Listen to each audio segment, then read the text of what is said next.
네, 어제, 아니, 한국 시간으로는 그저께죠. 설날이었습니다. 네, 까치까치 설날은 어저께고요. 우리 설날은 오늘이래요 하는 설날인데요. 우리가 뭐 하루 좀 이렇게 늦긴 했지만 그래도 이렇게 빨리 흘러가는 세월을 조금이라도 좀 잡까 싶어서 우리 설날에 인사를 한번 같이 한번 또 다시 나누면 좋겠는데요. 우리 새해 복 많이 받으세요. 같이 한번 인사 나누시겠습니다. 새해 복 많이 받으세요. 새해 복 많이 받으세요. 네. 뭐 아직까지도 뭐 새해 복 많이 받으라고 인사하는 겁니까? 라고 하는 그 마음이 아이고 목사님 좀 지겹습니다. 그러시는 분 아마 없을 것 같아요. 그죠? 왜냐면 복을 다 좋아하시니까. 그래서 뭐 이렇게 한국 사람도 참 복 좋아하잖아요. 뭐 이불에다도 복자, 그다음에 주머니에다 복자, 뭐 어딜 가나 이 숟갈에도 복자. 근데 그 중국 사람도 복을 얼마나 좋아하는지 복이 들어왔다가 나가지 말라고 복자를 거꾸로 해가지고는 붙이는 거 아시죠? 네. 새해 복 많이 받으세요. 얼마나 좋은 인사인지 모릅니다. 근데 만약에 뭐 새해 화 많이 받으세요. 그러면은 화가 많이 날 것 같아요. 뭐 어떤 분들은 그런 분은 없겠죠. 뭐 새해 조주 많이 받으세요. 뭐 이러면 한 방 먹이고 싶을 것 같기도 합니다. 복이라는 건 정말 좋은 것이라고 저는 믿고요. 그런데 중요한 것은 우리가 살아가면서 정말 이게 복인지 아니면 이게 환지 우리가 잘 구분하고 분별하며 살아가고 있는가 하는 생각을 갖게 됩니다. 제가 그 캘리포니아에 사시는 이제 목사님의 한 글을 이제 읽으면서 그 생각을 또 하게 되었는데요. 이제 한 그 교회 목사님이 이제 교인이 새롭게 이제 사업을 개업한다고 그래가지고는 이제 개업 예배를 드리러 간 거예요. 그런데 이제 이 그 교인 되시는 분이 사실은 하나님 부르심 받고 이제 뜨거운 마음으로 이제 신학교까지 다 가서 과정 다 마치고 이제 졸업을 했는데 왜 모세가 그건 저는 아닌 것 같습니다. 아닌 것 같습니다. 그런 거절하는 듯한 심정으로 자신이 없더래요. 그래서 그만두고 이제 사업이나 해야 되겠다. 그래가지고 이제 사업을 하는데 이제 목사님이 가셔서 이제 개업 예배 인도를 하신 겁니다. 그러면서 이렇게 정말 사업이 잘 되게 해주세요. 이렇게 해야 되는데 그러지 않고 아니 하나님의 부르심을 받고 신학교 마치고 목회길을 걸어야 할 사람이 사업을 하니 이거 잘 안 됐으면 좋겠습니다. 그래서 다시 우리 목회길로 다시 들었으면 좋겠습니다. 라고 그렇게 말씀을 전하셨대요. 저 같으면 그렇게 못할 것 같은데. 그래가지고 나중에 그 결과 이 사업이 잘 됐는지 안 됐는지는 정확하게 이제 파악은 안 되는데 나중에 결국에는 그분이 사업을 다 접고 목회길을 드셨다고 합니다. 근데 생각을 해봤어요. 사업이 잘 됐으면 접으셨을까? 아무래도 안 됐으니까 접을 가능성이 많지 않겠습니까?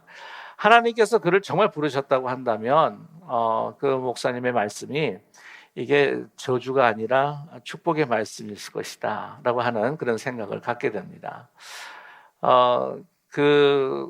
또 소돔과 고모라로 그 발걸음을 옮기는 롯을 한번 생각을 해보았습니다. 그 아브라함과 이제 갈라질 때에 아브라함이 너가 우하면 난 좌하고 네가 좌하면 내가 우하겠다. 그럴 때에 그래서 롯이 아이고 삼촌 그러지 마시고 연배가 높으시니까 고생도 많이 하셨으니까 먼저 선택하십시오. 그렇게 이야기를 해야 되는데 아니 어떻게 하죠? 그냥 덥석 소돔과 고모라 쪽을 택하지 않습니까? 자 그걸로 가겠다고. 왜냐하면 너무 풍요해 보이는 거예요. 보니까 막 복된 땅인 거예요. 그쪽으로 가지 않았습니까? 근데 살다 보니까 어떻게 됐죠? 야 이게 심판과 저주의 땅이라는 걸 몰란 거죠. 그래가지고 뭐 나올 때 아내도 있고 빈털터리로 나왔습니다. 기억하시죠? 그래가지고 나중에 뭐 모압과 암몬이라고 하는 이스라엘을 대적하는 그런 족속이 되고 또한 그 조상이 되고 말았다고 하는 것입니다. 이게 과연 정말 이게 복이 뭔지 이 정말 저주와 화가 무엇인지 우리가 잘 구분하고 살아가고 있는가? 특별히 뭐 복권 사시는 분들이 아마 있는 것 같아요. 근데 복권이 막 당첨이 됐다 그러면 막 야 진짜 인생에 복이 터졌다. 그런데 그 이야기들 들어보면 거의 뭐 85%, 뭐 90% 가까이 그분들의 그 마지막 운명이 너무 안 좋아졌다고 하는 이야기를 너무나 자주 듣게 됩니다. 이게 뭐 복권인지 화권인지. 저와 여러분 인생 살면서 정말 저 사람 만나면 난 최고의 행복을 누리겠는데 이게 최고의 악연이 된 경우도 있다는 거죠. 저것만 가지면 내가 정말 행복하겠다. 근데 이게 나한테 골칫덩어리가 되는 경우가 또한 있지 않습니까? 과연 우리에게 화가 무엇인지 복이 무엇인지 우리는 잘 구분하고 살아가고 있습니까? 오늘 말씀을 보게 되면은 예레미야의 그 선포 가운데 어떤 것이 복인가, 어떤 것이 저주고 화인가 하는 것을 아주 대조적으로 이렇게 나누어서 우리에게 잘 설명해 주고 있다고 하는 사실입니다. 오늘 말씀을 보게 되면은요, 복으로 시작하지가 않습니다. 먼저 화와 저주로 시작하고 있다고 하는 것이죠. 5절의 말씀을 보면 여호와께서 이와 같이 말씀하시느니라. 무릇 사람을 믿으며 육신으로 그의 힘을 삼고 마음이 여호와께서 떠난 그 사람은 저주를 받을 것이라 라고 이렇게 이야기를 하는데요. 이 히브리 원어를 보게 되면은요, 조금 순서가 좀 바뀌어 있는 상황입니다. 이제 여호와께서 이와 같이 말씀하시니라 하시면서요, 이 원어를 보게 되면은 이 저주받은 사람들이요라고 이렇게 먼저 선포를 하고 있습니다. 무릇 사람을 믿으며 육신으로 그의 힘을 삼고 마음에 여호와를 떠난 자다라고 이렇게 선포를 하고 있습니다. 이 말씀은요, 사실은 그 유대 지도자들, 당시의 유대 지도자들과 귀족들, 권력을 가진 자들, 또한 그 통해서 또 함께했던 그 유대 백성들에 대한 경고의 말씀입니다. 왜 이런 말씀을 했는가? 이제 이 배경을 잠깐 살펴보면요, 먼저 예레미야라고 하는 선지자에 대해서 여러분께 설명을 먼저 드릴까 합니다. 그는 주전 한 600년경에 이 선지자라고 그렇게 알려져 있는데요. 그가 42년 동안 이제 선지자 생활하면서 5명의 왕을 거치기도 했습니다. 근데 오늘 이 말씀을 전할 때가 이제 한 주전 600년 정도 됐는데 그 당시에 이스라엘이 정말 풍정등화와 같은 그러한 운명에 처해 있었습니다. 그래서 이 가나안 땅이라고 하는 그 비옥한 땅을 두고 이제 많은 강대국들이요, 다 정말 싸움을 일삼기 시작했습니다. 그래서 당시에 그 북왕국 이스라엘을 이제 함락을 시켰던 아수르, 아주 그때 강대한 나라인데도 불구하고 이제 그 아수르가 이제는 거의 무너져 가면서 이제 신흥국가 이제 바벨론이 쫙 올라옵니다. 그랬을 때에 그 남유다의 그 왕과 또한 그 귀족들은 어떻게 하면 우리가 이러한 각축 경쟁에 있어서 살아남을 수 있을까? 그거는 우리가 애굽의 손을 잡아야 된다. 그래서 그 친애굽 정책을 쓰게 되는 것이죠. 근데 예레미야는 그렇게 이야기합니다. 하나님께서 이미 애굽을 버리셨다. 저와 여러분, 그 하나님 역사의 이 모든 나라와 역사를 주관하시는 분은 우리 하나님이신 줄 믿습니다. 그게 버렸다는 거예요. 예레미야를 통해서도 이야기를 하셨어요. 그렇기 때문에 이제는 너희를 그 치실 막대기로 사용할 신흥 국가였던 제국이었던 바벨론에게도 항복해라. 그럴 수밖에 없다. 그래야 살아남고 이스라엘을 보존하게 되고 예루살렘을 보존하게 되고 성전을 보존할 수가 있다. 말을 안 듣는 거예요.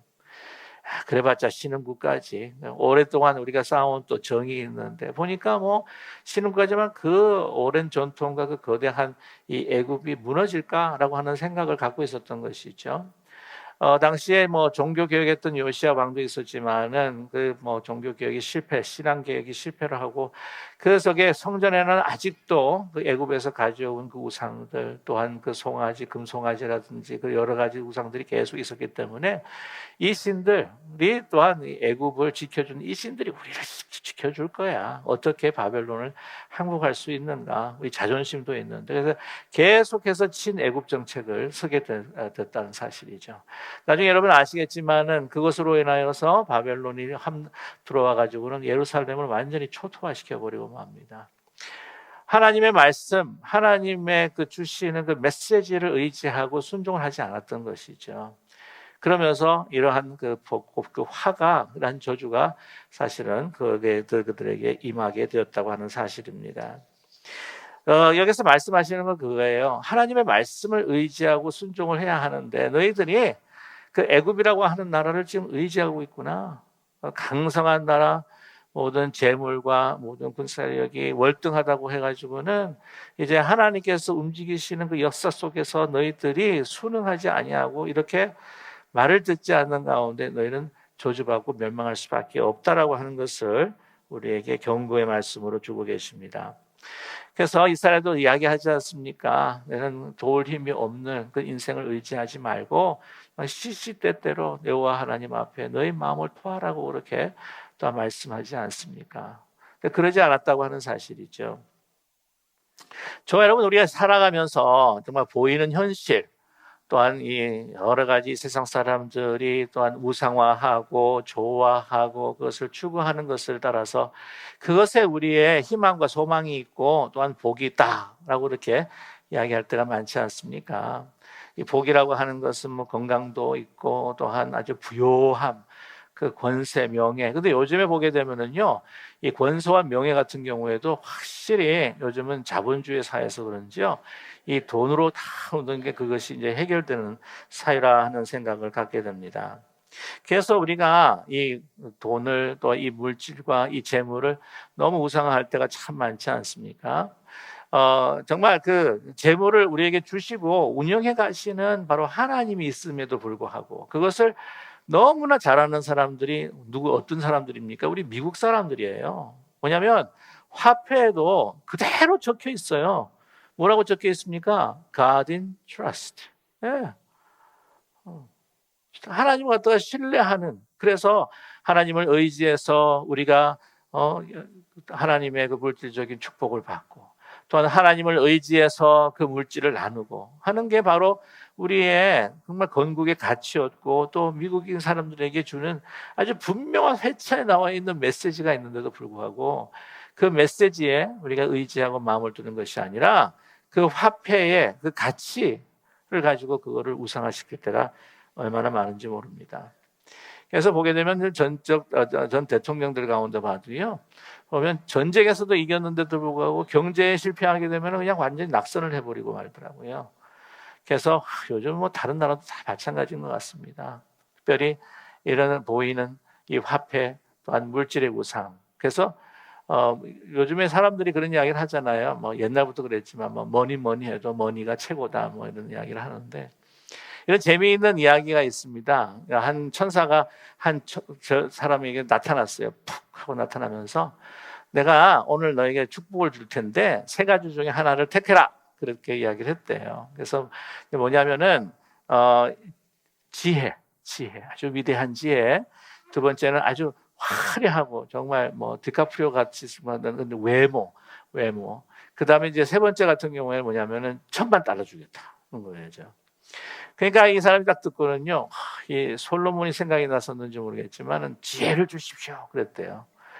그래가지고는 천사가 지혜를 주면서 팍 하면서 섬광이 이제 바라더니 천사는 사라지고 이제 그 청년이 이제 변한 거죠. 남자가 변화버린 거만 거죠. 근데 여러분 지혜라는 게 보이는 것이 아니에요, 그죠? 그러니까 뭐 옛날 모습하고 거의 똑같은 거예요. 뭐 변한 게 없습니다, 외형적으로. 그래가지고는 그 사람이 탁 변한 가운데에 책상에 앉아가지고 이제 책상을 물끄러미 보고 있는데 그 모든 광경을 옆에서 보고 있던 친구가 여보게 이 세상에서 가장 위대한 지혜를 나에게 좀 들려주게나. 그 지혜를 네가 받았는데 그 지혜를 나에게 좀 들려주게나. 뭐 청기를 누설해달라는 거겠죠 아마. 그러니까 하는 이야기, 이 한 사람이 눈을 뜨면서 이야기를 하는 이야기가 여보게 내가 $10,000 달라고 할 걸 잘못했네 내가. 이 지혜라는 거죠. 그만큼 우리가 이 물질과 또한 이 자본주의에 대한 우상을라고 하는 것에 살아가고 있는 것이 아닌가 하는 생각을 갖게 됩니다. 너무 이 물질과 돈이 좋은 세상이어서 그런지요, 이 자연 세계가 우리의 마음이 또한 우리의 공동체가 참 황폐해져 가는 거 있음을 우리는 너무나 잘 알고 있습니다. 특별히 온 세계가 지금 불타고 있는데요. 온 세계라고 하기에는 좀 그렇긴 하지만 여러분 아시겠지만 호주가 지난 9월 달부터 지금 계속해서 굴을 진압하지 못하고 지금 산불 가운데 있습니다. 그때 300명이 그 방화를 했다고 그러는데 그 가운데에서 막 갑자기 막 화가 나가지고 막 복수하고 싶어서 그 다음에 약간 정신적인 이상한 문제, 불 보면서 또 불을 질러버리고 그랬는데 가장 근원적인 것은 뭐냐면은 인간의 탐욕으로 인해서 오는 그 환경의 그 생태계 파괴로 기후 변화로 인해서 이런 일들이 일어났다고 하는 것이죠. 그래서 그 호주에 그 살아가는 그 자연과 함께 살아가는 원주민들이 그렇게 이야기했다는 거예요. 제발 제발 이렇게 환경을 오염시키지 말아 달라고 그렇게 이야기를 했다고 하는데 그뿐만 아니라 이 아마존 우리 온 세계에 허파라고 하는 아마존이라는 곳이 있지 않습니까? 거기가 지금 막 불타는데 지금 불타고 있는 상황은 아니고요. 저게 불탄 곳들을 갖다가 이제 위치한 그려놓은 것인데 정말 많은 곳이 불탔습니다. 근데 그 이유가 뭐냐? 가축들, 특별히 소를 더 많이 기르기 위해서 아니 경제적인 이유라고 하는 것이죠. 그 말을 일부러 그냥 불타오는 거예요. 그냥 불이 나도 그냥 바라 그냥 내버려 두는 거예요. 그래야 또한 가축과 소를 키울 수 있는 경지가 더 많아지기 때문입니다. 뭐 제가 조사를 해보니까요, 그 작년보다도 그러니까 2019년도, 2018년보다 2019년도에 87%의 그 더 많이 산불이 났다는 거예요. 7만 5천 건이라고 할 정도니까. 근데 그 가장 주요한 오해는 뭐냐면요, 이 소를 기를 수 있는 경지를 마련하기 위해서.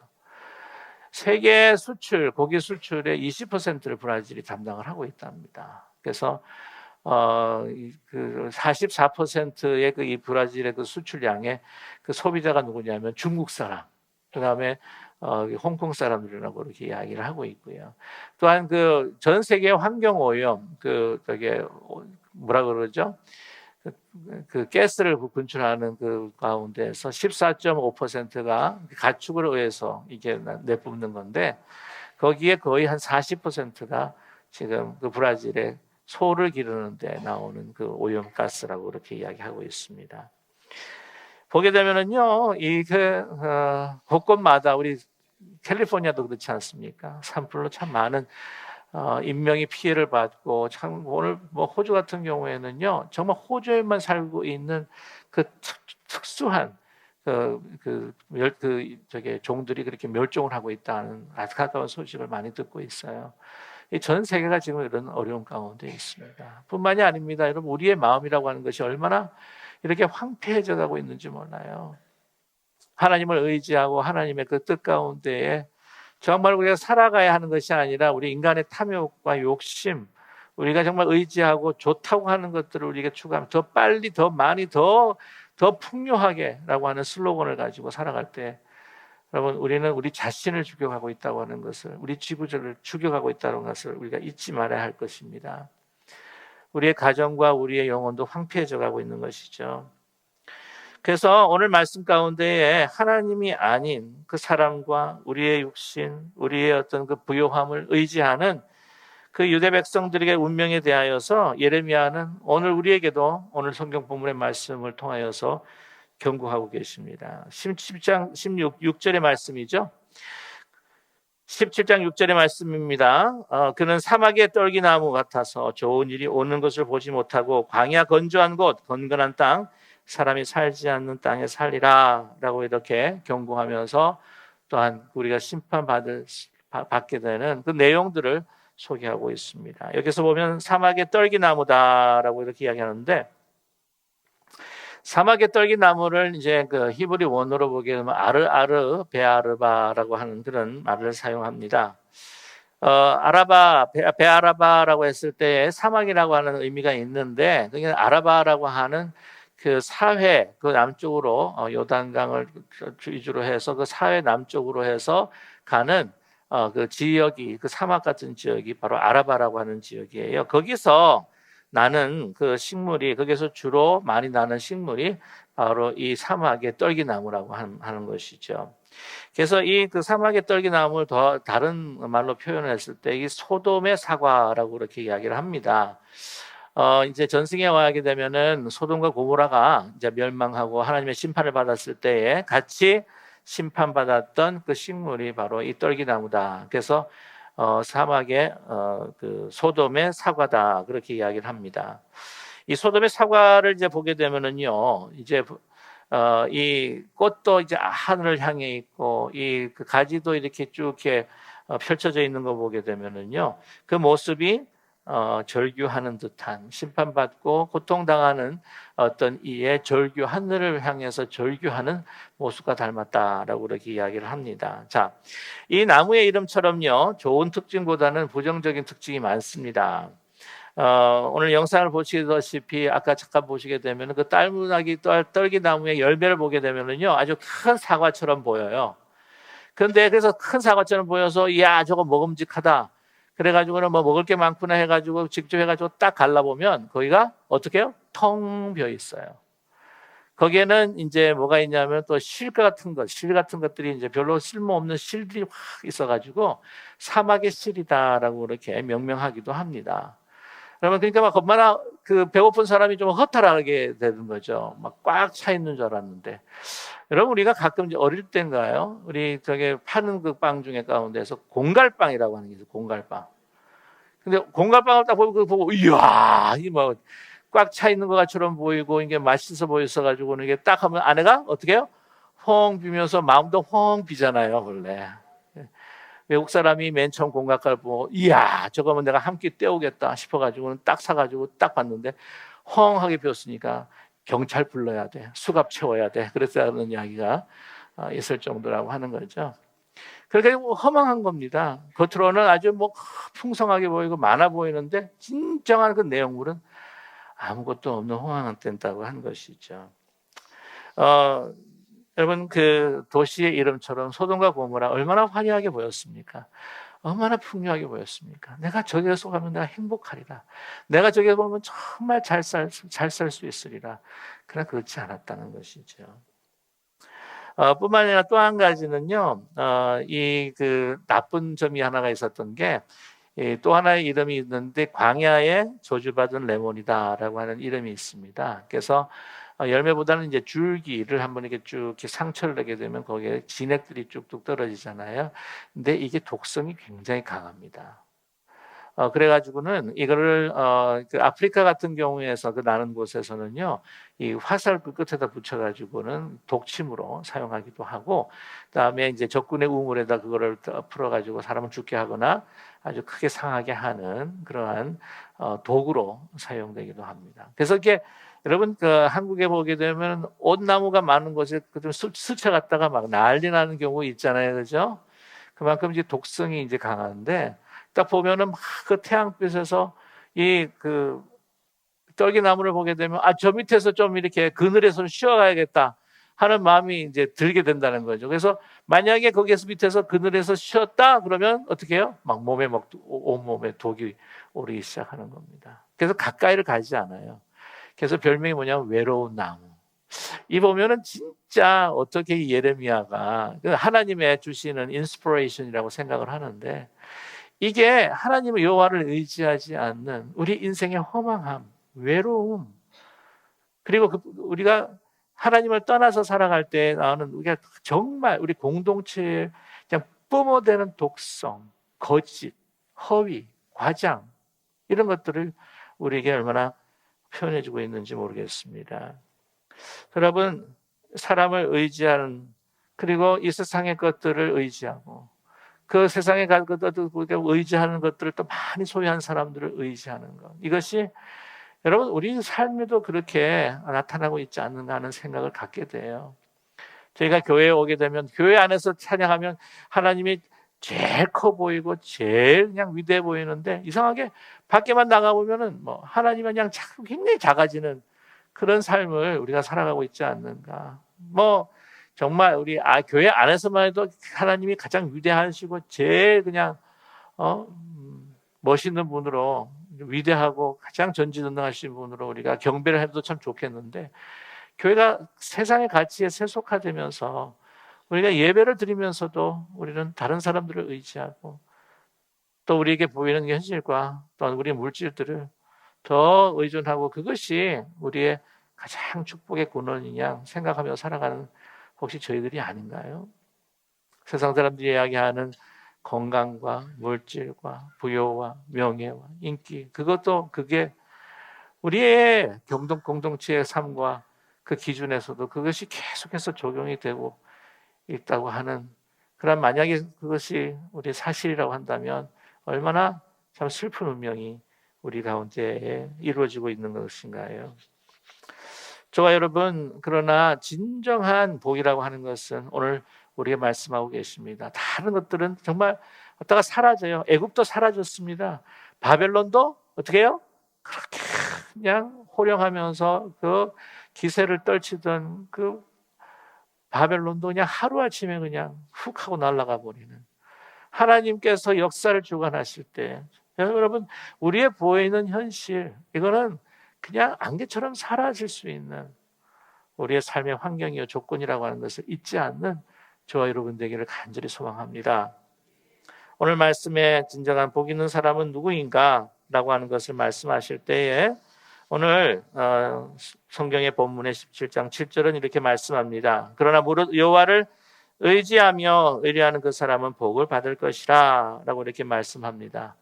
아까 6절에 이야기하는 것처럼요, 먼저 이게 저주를 받을 것이라 하고 이렇게 말씀하시는 것처럼 오늘 이 말씀도요, 정말 복된 자들이요 라고 이렇게 선포를 하면서 여호와를 의지하고 의뢰하는 자다라고 우리가 말씀하고 있습니다. 그의 삶은 어떤 삶인가? 예레미야 17장 8절에서 표현하고 있어요. 그는 물가에 심어진 나무가 그 뿌리를 강변에 뻗치고 더위가 올지라도 두려워하지 아니하며 그 입이 청청하며 가무는 해에도 걱정이 없고 결실이 그치지 아니함 같으리라. 그렇게 말씀하고 있습니다. 뜨거운 여름이 와도 두렵지가 않아요. 가뭄이 있다고 할지라도요, 염려하지 않아요. 햇빛이 더 뜨거우면 뜨거울수록 여러분, 그래도 그 물기가 있고 또한 그 뿌리가 이 강가에 있고 물가에 있기 때문에 더 아름답고 더 풍성하고 달콤한 열매를 맺게 된다고 하는 사실입니다. 여러분, 캘리포니아 과일이 그렇게 맛있는 이유가 무엇인 줄 아시죠? 계속해서 물을 공급하는 가운데 계속해서 햇볕이 쬐다고 하는 사실이죠. 우리의 뿌리에 하나님의 생수가 흐를 때에, 여러분, 그런 사람들은요, 고난이 오면 올수록 어떻습니까? 더 풍성하고 아름다운, 정말 단맛이 나는, 뿐만이 아니라 더 아름답게 성장하는 그러한 나무가 될 수 있다고 하는 것이죠. 그래서 정말 목마른 사람들이, 배고픈 이들이 이제 멀리서 봤을 때 오아시스와 같이 푸르게 청청한 그 사막의 그 땡볕에서도 푸르게 청청한 그 나무님을 보면서 저곳에서 내가 내 몸을 쉬어가야지, 내 생명을 다시 해야지. 그 물가에서 물을 마실 뿐만 아니라 그 물가에서 심어놓은 나무에서 열린 그 풍성한 열매를 먹으면서, 그래, 이것이 진정 우리의 삶의 행복이고 복이고 나의 소망이요 희망이야 라고 그렇게 탄성을 자아낼수 할 수 있는 것이 바로 뭐냐고요? 물가에 심기운 나무, 심어진 나무, 예수 그리스도의 그 은혜와 사랑 가운데 깊이 뿌리를 받고 늘 소망 가운데 하나님 앞에 그 늘 푸른 청청한 나무를 펼치며 주님 앞에 찬양하고 감사할 수 있는 저와 여러분 되기를 간절히 소망합니다. 루이스 스미즈라고 하는 풀러 신학교의 교수님이 한 분 계셨어요. 그분이 이런 이야기를 들려주셨습니다. 한 불치병을 앓고 있는 젊은이였어요. 정말 인생이 창창한 젊은이가 불치병에 걸렸습니다.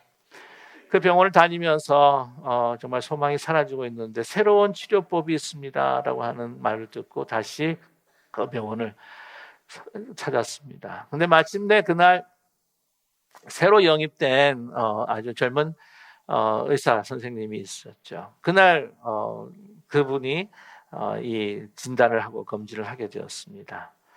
근데 상태가 너무 심하다 보니까 이제 이야기를 합니다. 그냥 내뱉듯이 환자분 올해를 못 넘길 것인 줄 잘 아시죠? 하고 그렇게 이야기를 하더래요. 소망을 가졌었는데 소망이 무너지더라는 것입니다. 그래서 너무 슬퍼서 자기를 계속해서 그 전에 도와주시던 그 과장 선생님을 만나러 간 거죠. 그래서 그 의사 그 과장 선생님한테 그 이야기를 합니다. 의사 선생님, 제가 오늘 젊은 새로운 분을 내가 만나게 됐는데, 그분이 이런 이야기를 하더라고요. 그분은요, 저에게로부터 희망을 빼앗아갔습니다. 우는 거죠. 그때 이 의사 선생님이 어깨를 툭툭툭 떠들면서 이야기를 합니다. 정말 그랬겠군요. 그분이 당신의 희망을 빼앗아갔군요. 그러나 실망하지 마십시오. 지금부터 새로운 희망을 가질 때입니다. 새로운 소망을 가질 때입니다. 여러분, 누구에게 새로운 소망을 가져야 할까요?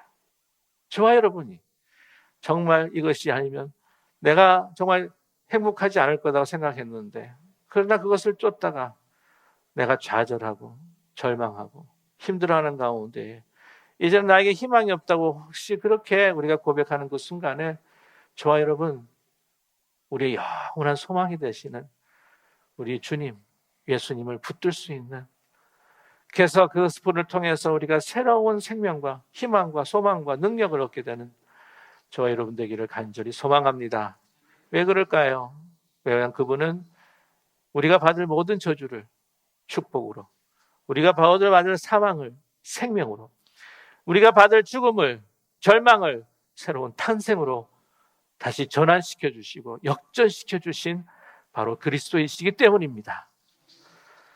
오늘 갈라디아서 3장 13절에서 14절까지 말씀하고 있습니다. 그리스도께서 우리를 위하여 저주를 받은 바 되사 율법의 저주에서 우리를 속량하셨으니 기록된 바 나무에 달린 자마다 저주 아래 있는 자라 하였음이라. 이는 그리스도 예수 안에서 아브라함의 복이 이방인에게 미치게 하고 또 우리로 하여금 믿음으로 말미암아 성령의 약속을 받게 하려 함이라. 아멘. 그래서 이 이야기를 들려주고 난 다음에 이 스미스 목사님은 말씀합니다. 우리에게 있어서 희망이라고 하는 것은 뭔가 가능할 수 있을 것 같은 그런 짐작 속에서 가질 수 있는 하나의 마음의 열망이 아니다. 우리에게 있어서 진정한 희망이라고 하는 것은 하나님 말씀에서 근거하여 내가 하나님의 약속을 믿고 붙드는 것, 확신하는 것, 그것이 희망이다. 저와 여러분, 어떤 삶을 기대하시고 또는 어떤 삶을 지금 경험하고 지나가고 계신가요? 우리의 인생에서 가문 때에도 우리에게 비치는 태양이 그렇게 장렬하는 그곳에서도 우리의 생수의 강이 되시는 예수 그리스도의 그 은혜와 사랑에 깊이 뿌리 박아서 다른 사람이, 세상 사람들은 우리를 무명한 자라 할지라도 우리는 유명한 자예요. 다른 사람들이 그렇게 살아서 뭐하냐고 이야기한다고 할지라도 우리는 참된 삶을 사는 사람이에요. 우리가 아무것도 가지지가 않은 것 같고 사람이 이 세상에 무시한다 할지라도 우리는 모든 것을 가진 사람으로 그들에게 참된 생수와 열매를 늘 공급하고 베풀 수 있는 은혜의 강가에 심어진 나무 같은 청청한 열매 맺는 여러분의 복된 삶이 되시기를 주님의 이름으로 간절히 축원합니다. 기도하겠습니다.